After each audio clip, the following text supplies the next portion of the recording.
Good afternoon. It's July 6th, and we're having a bit of a rain shower. It's actually starting to get better. But we definitely needed the rain here in Love Valley. Seems there's been an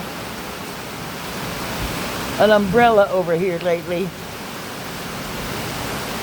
Yep, so as soon as I go out there and get the pond. But the pond was low, so it needed all this rain to get back up to where it's supposed to be. But we've needed it. My husband's garden down there, he got all kinds of stuff. And it's growing like crazy.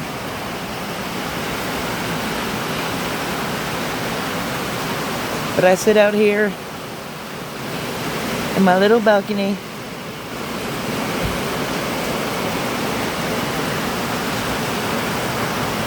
in with the hosps. I listen to it rain. It's awesome. Just the sound. Anyway, for you guys, get listen to some rain. We'll talk to you later. When life gets hard, you know what to do. Just keep swimming. Bye.